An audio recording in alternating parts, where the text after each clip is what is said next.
जय भोलेनाथ। मैं हूँ राधिका और आप सभी का आपके अपने YouTube चैनल किटकैट स्टोरीज पर हार्दिक स्वागत है। आज बुध प्रदोष व्रत है। आज की इस वीडियो में आप सुनेंगे बुध प्रदोष व्रत की कथा, साथ ही जानेंगे पूजा विधि के बारे में।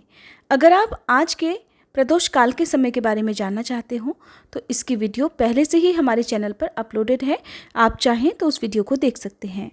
पहले सुनिए बुध प्रदोष व्रत की पौराणिक कथा, फिर आप जानेंगे कि आज के दिन भगवान शिव की पूजा कैसे करनी चाहिए, भगवान को क्या भोग लगाना चाहिए और किस प्रकार से प्रदोष काल के समय आपको पूजा करनी चाहिए। पौराणिक कथा के अनुसार एक बार एक युवक का नया नया विवाह हुआ था। विवाह के बाद जब उसकी पत्नी मायके पहुंची तब वह अपनी पत्नी को लिवाने के लिए अपनी ससुराल पहुंच गया, जहां उसकी खूब खातिरदारी की गई। फिर एक दिन उसने अपनी सास से कहा कि अब उसे घर जाना है। लड़के ने घर जाने के लिए बुधवार का दिन चुना। हालांकि ससुराल वालों ने बुधवार के दिन जाने को लेकर बहुत मना किया, लेकिन उस युवक ने ससुराल वालों की बात को अनसुना कर दिया। अंत में सास ससुर ने भारी मन से अपनी बेटी और दामाद की विदाई कर दी। चलते चलते जैसे ही वे सभी नगर के बाहर पहुंचे कि पत्नी को तेज प्यास लग गई। पति उसके लिए पानी लेने चला गया।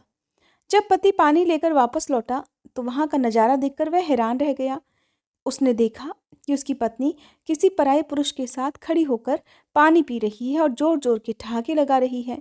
वह आदमी देखने में बिल्कुल उसी की तरह दिख रहा था, जिसे देखकर वह आश्चर्यचकित हो गया। वह आदमी के पास जाकर झगड़ने लगा। देखते ही देखते वहां भीड़ इकट्ठी हो गई। विवाद बढ़ने के बाद वहां एक सिपाही भी आ गया। झगड़ा निपटाने के लिए उस सिपाही ने उस औरत से पूछा कि तुम्हारा पति इनमें से कौन है। लेकिन दोनों के हमशक्ल होने के कारण औरत भी हैरान रह गई। अपनी पत्नी को चुप देखकर पति भगवान शंकर को याद करने लगा कि उससे बड़ी भारी भूल हो गई, जो ससुराल वालों के कहने पर भी उसने अपनी पत्नी को बुधवार के दिन विदाई करा दी। उसने भगवान शिव से प्रार्थना करते हुए कहा कि हे भोलेनाथ, मुझे इस संकट से बाहर निकाल दीजिए। मैं ऐसी गलती दोबारा कभी नहीं करूंगा। भगवान शिव को उसकी प्रार्थना पर दया आ गई, जिसके बाद दूसरा व्यक्ति देखते ही देखते वहां से गायब हो गया। जिस दिन यह घटना घटित हुई थी वह दिन बुध प्रदोष व्रत का दिन था, और जिस समय उस व्यक्ति ने भगवान शंकर से प्रार्थना की वह प्रदोष काल का समय था। तब से पति पत्नी दोनों ने मिलकर बुध प्रदोष व्रत रखना शुरू कर दिया। इस व्रत के प्रभाव से जल्दी ही उनके घर में पुत्र रत्न की प्राप्ति हुई और उन दोनों पति पत्नी ने अपने परिवार के साथ मिलकर सभी सुख भोगे। अंत में वे दोनों पति पत्नी अपने परिवार के साथ भगवान शिव के धाम को चले गए। इस प्रकार जो भी व्यक्ति सच्चे मन से बुध प्रदोष व्रत रखकर इस कथा को पढ़ता है या सुनता है, भगवान शिव उनकी सभी मनोकामनाएं पूर्ण करते हैं। हिंदू पंचांग के अनुसार हर महीने में 2 प्रदोष व्रत होते हैं, जो कि हर महीने के कृष्ण पक्ष और शुक्ल पक्ष की त्रयोदशी तिथि को होते हैं। इस दिन भगवान शिव और माँ पार्वती जी की पूजा शाम को प्रदोष काल में की जाती है। इस व्रत को करने से सभी मनोकामनाएं पूर्ण हो जाती हैं। आज के दिन प्रदोष व्रत रखने से बुध ग्रह से जुड़ी हुई जो भी समस्याएं हैं वो भी दूर हो जाती हैं और कुंडली में ग्रह नक्षत्रों की स्थिति भी अनुकूल बन जाती है। अगर कुंडली में बुध दोष की समस्या है तो हर बुधवार के दिन और खासकर बुध प्रदोष व्रत के दिन भगवान श्री गणेश को 5 इलायची और लड्डुओं का भोग लगाने से सभी परेशानियां दूर हो जाती हैं। और इस दिन यदि बच्चों से संबंधित कोई समस्या है, जैसे कि बच्चों का स्वास्थ्य ठीक नहीं रहता हो, बच्चे चिड़चिड़े हों, कहना नहीं मानते हों, या फिर बच्चों का मन पढ़ाई में ना लगता हो, तो आज के दिन देशी घी का चौमुखी दीपक शिवलिंग के आगे जलाकर शिव चालीसा का पाठ करना चाहिए। इस उपाय को करने से बच्चों का स्वास्थ्य अच्छा रहता है और बच्चों से जुड़ी जो भी समस्याएं हैं वो भी दूर हो जाती हैं। प्रदोष व्रत के दिन सुबह जल्दी उठकर स्नान करके साफ स्वच्छ वस्त्र धारण करने चाहिए।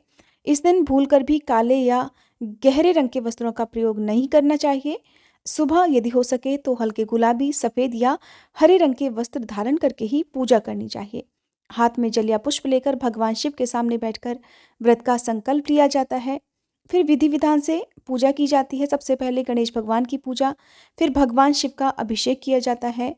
भगवान शिव का अभिषेक आप सादा जल से, गंगा जल, दूध, घी, शहद या पंचामृत से कर सकते हैं। उसके बाद फिर से गंगा जल से अभिषेक करना चाहिए। धूप दीप नैवेद्य अर्पित कराकर शिवाष्टक का पाठ करना चाहिए। भगवान को साबुत चावल अक्षत के रूप में अर्पित किए जाते हैं। और एक मुट्ठी हरे मूंग नंदी बाबा को अर्पित करने से कहते हैं आपकी अधूरी मनोकामनाएं भी बहुत जल्दी पूरी हो जाती हैं। इस दिन माँ पार्वती की पूजा करते समय माँ पार्वती जी को सिंदूर अर्पित करें।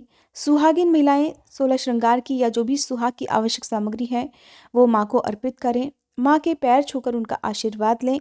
और इस दिन यदि कुंवारी कन्याएं अपने विवाह संबंधी समस्याओं का निवारण चाहती हैं, विवाह में देरी हो रही हो, तो उन्हें इस दिन माँ को लाल चुनरी अर्पित करनी चाहिए। शिव चालीसा का पाठ मंदिर में बैठकर ही करना चाहिए और उसके बाद खीर का भोग लगाकर आपको अपना व्रत खोल लेना चाहिए। दिन भर उपवास रखा जाता है। शाम की जो पूजा होती है वो प्रदोष काल में अनिवार्य रूप से करनी चाहिए।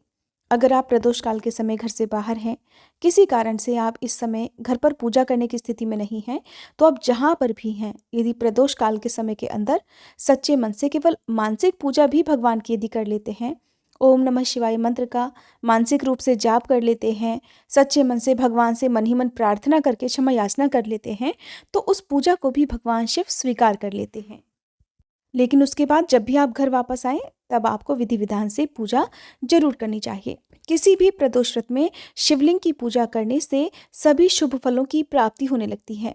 यदि किसी भी ग्रह से कोई अशुभ पीड़ा आपको हो रही हो, ग्रह दशा आपके अनुकूल नहीं हो, चाहे वो शनि की 7.5 हो या फिर कुंडली में बुध ग्रह का अनुकूल ना होना हो, किसी भी प्रकार का कोई दोष हो, तो हर प्रकार के दोष जो कुंडली में होते हैं वो प्रदोष व्रत रखने से दूर हो जाते हैं।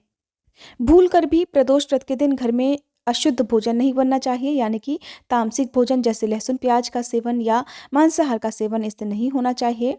और घर में बड़े बुजुर्गों का अपमान इस दिन भूले से नहीं होना चाहिए।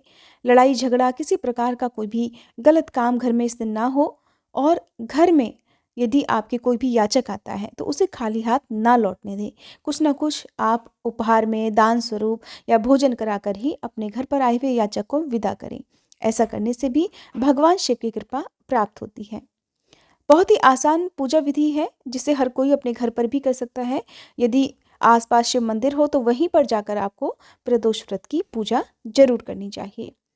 अगर सच्चे मन से आप भगवान की भक्ति करते हैं तो ऐसे में यदि आपके पास भगवान को अर्पित करने के लिए मौसमी फल ना हो या पूजन सामग्री जो बहुत अनिवार्य रूप से होती है वो भी ना हो, आपके पास जिन जिन वस्तुओं का अभाव हो, उस अभाव को भी भगवान बड़ी प्रसन्नता के साथ स्वीकार कर लेते हैं, क्योंकि मन के भाव सच्चे होते हैं। प्रदोष काल में भगवान शिव को और पूरे शिव परिवार को इस दिन साबुत चावल से बनी खीर का भोग, चूरमे का भोग या फिर फलों का भोग लगाकर उसी को प्रसाद रूप में ग्रहण करके अपना उपवास खोलना चाहिए। इस व्रत में केवल मीठा भोजन ही किया जाता है। नमक का सेवन अगले दिन सुबह पूजा करने के बाद आप कर सकते हैं। उम्मीद है आज की ये जानकारी आपको पसंद आई होगी। वीडियो अगर अच्छी लगी हो तो लाइक करना मत भूलिएगा। इसी तरह की और अन्य जानकारी आप हमारे चैनल पर पाने के लिए हमारे चैनल को सब्सक्राइब भी कर सकते हैं।